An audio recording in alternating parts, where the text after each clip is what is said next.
Good morning everyone. सकाळचा time आणि मस्त असे छान गरमागरम माझ्या घरी आज पोहे झाले आहे 2 मुलांसाठी आणि 4 वाजले होते. तर मला आज करायची होती खाण्याची तयारी. आज आहे गुरुपौर्णिमा आणि आज ना आकाडीपासून सण सुरू होतात. तर म्हणून आकाडीचा हा पहिला खण म्हटल्या जाते. तर असं माझ्या घरी आज पहिला खण असते. तर हे असं आता पहिलीपासून माझ्या घरी अशी परंपरा आहे. तर ते तर मला आज चालवावीच लागेल. आणि अशी छान मस्त असं छान नैवेद्य झालेलं आहे. आलूची भाजी, पुरी, पापड, भजे आणि छान मस्त पुरणाची पोळी, त्याच्यावर साजूक तूप आणि छान वरण भात. तर असं आता मी 2 नैवेद्य काढलेला आहे. एक आहे घरांसाठी आणि एक आहे अंगणमाईचा, जो घराच्या बाहेर असतो आणि अंगणामध्ये असते. तर अशी छान मस्त नैवेद्य वगैरे माझं काढून कंप्लीट झालं. आणि इकडे आता छान अशी मी 9 ज्योत लावणार आहे. म्हणजे हे देव्यांचे ज्योत असतात आणि एक असते अंगणमाईचा, तो बाहेर लावला जाते.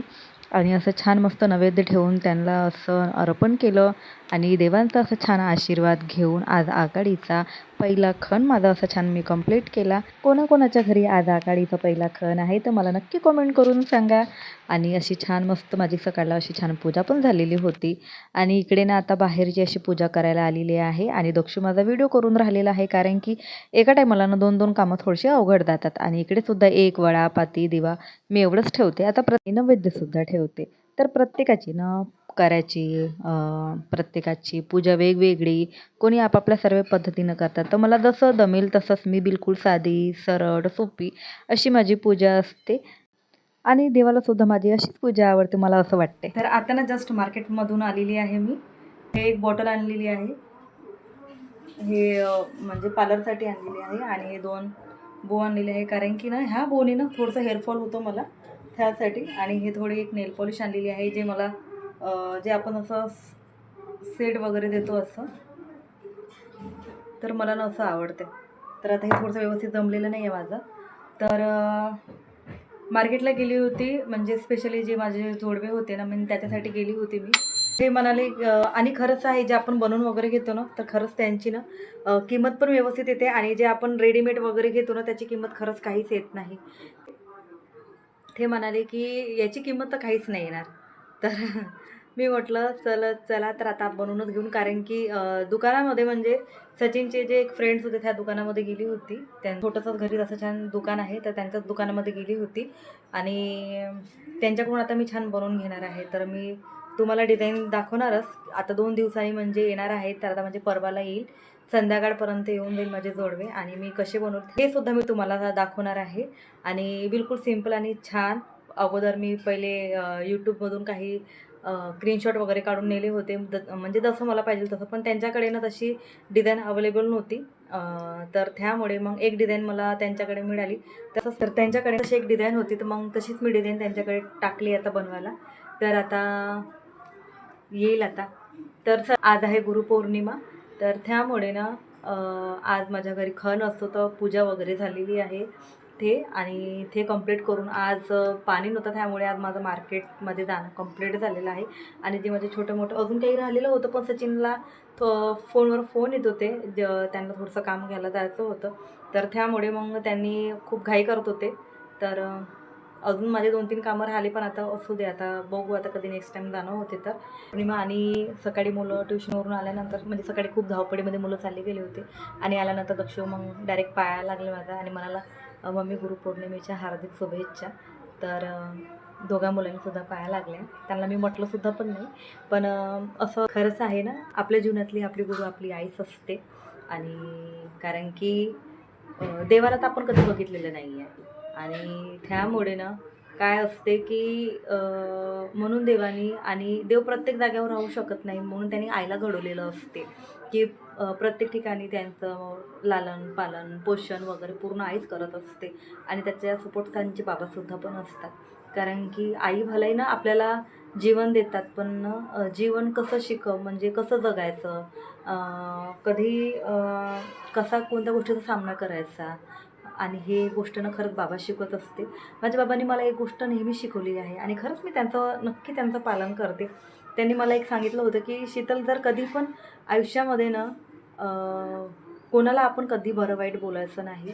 आणि कोणाला तोंड टाकून कधीच बोलायचं नाही. पण हो, जर आणि कोणावर पहिली गोष्ट ना, कोणावर कधी अत्याचार करायचा नाही.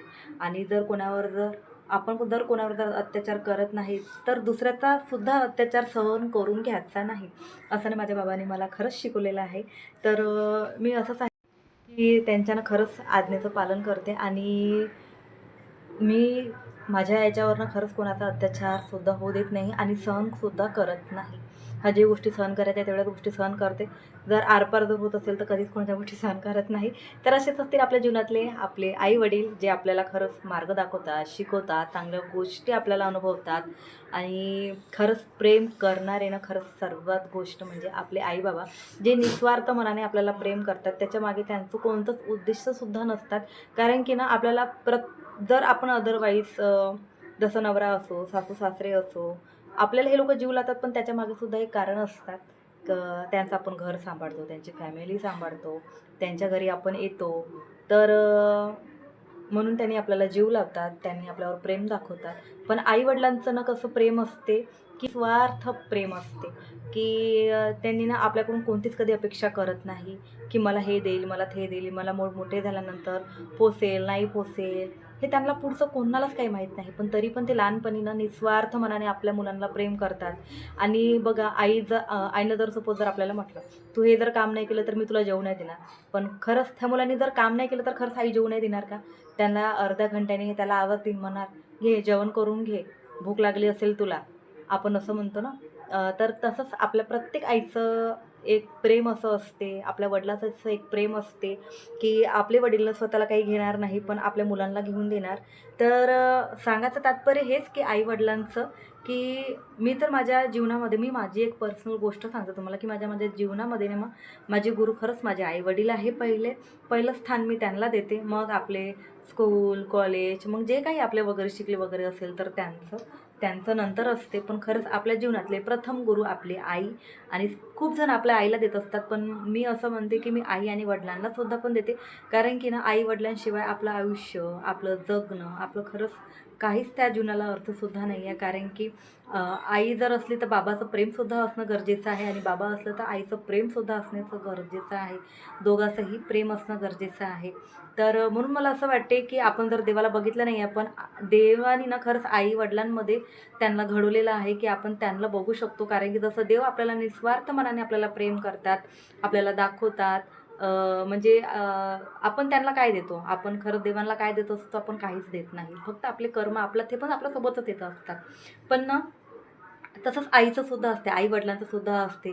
ते कधी आपल्याकडून कधीच कोणती अपेक्षा करत नाहीत. हे आपल्यावर तसंच प्रेम करते, निस्वार्थ मनाने प्रेम करते आणि खरंच मनाभावातून करत असते.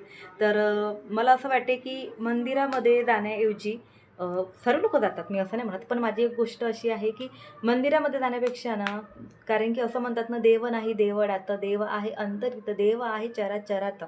तर असंच आहे, की म्हणजे जे तुमचे घरी जे आई-वडील आहे ना, खरंच त्यांच्या पहिले चरणी पहिले त्यांचे पाया लागा आणि मग लागच तुम्ही मंदिरात जा. कारण की ना, खरे दैवत, खरे गुरु आपल्या घरीच असतात ना, आपण दारोदारी त्यांना शोधत असतो. तर असंच एक छोटंसंच एक जे माझ्या मनामध्ये होतं, की गुरुपौर्णिमेच्या दिवशी म्हणजे माझ्या मनामध्ये काय म्हणजे माझे विचारधारणा काय आहे, तर हेच तुम्हाला सांगायचं होतं. तर चला, आजचा ब्लॉग मी इथेच खतम करते. तर सर्वांना बाय बाय.